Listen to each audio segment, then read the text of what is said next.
African Ginger is a two-part of one person. African Ginger would be more of the digital artist aspect of myself, and then Seth Pimentel would be the more contemporary. But if you put them together, there's kind of a multidisciplinary like space that an artist can exist in. It's like a pseudonym or a separate persona to like who I am. So I went to the National School of the Arts, so I've been exposed to art since I was like ridiculously young. I've been making art since I was about 13, 14, but my solid introduction to the art world was, or to the illustration space, was in university. I'm actually a game designer by profession, and there was no like career paths as a game designer in South Africa, so I went on the route of illustration. As of late, I've kind of branched away from my traditional illustrative style, which is very desaturated, with the yellow X's on the eyes and the Basquiat crown and the scribbles on the face.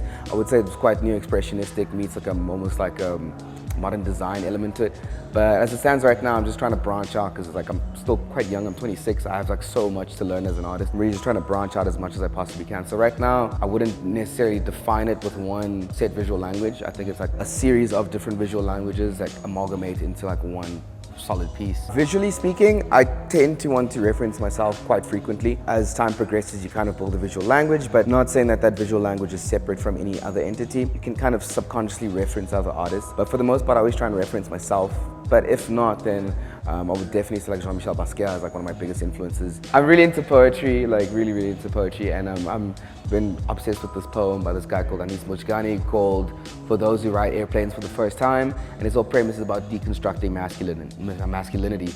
And I actually thought about the show probably about like 6 months ago, and I just spent the last few months like thinking about it, and then around December, I had a conversation with the guys from the gallery, and I was like, let's put the show together, let's like rationalize it, which is completely polar opposite to how I work. Generally, I just make and then I rationalize, but this show I had to like really think about every brushstroke, every conversation, every approach, and try and put them together to kind of create this. The title in itself was an ode to my love for poetry, but an ode to also being an artist and how they kind of intertwine with each other, The show, like I was saying, I was just trying to rationalize my subconscious responses to things. Understanding that it's multifaceted, it's not just, this happens, that's your response. It's also like your circumstances as a kid, how your father or your parents raised you to be an emotional being, and then your responses towards your friends, and then a societal context, and then your own mental illnesses and how they kind of filter into each aspect, and then that ends up becoming your main response towards everything. I'm like really trying to deconstruct my own, and I think South African men's subconscious emotional responses, because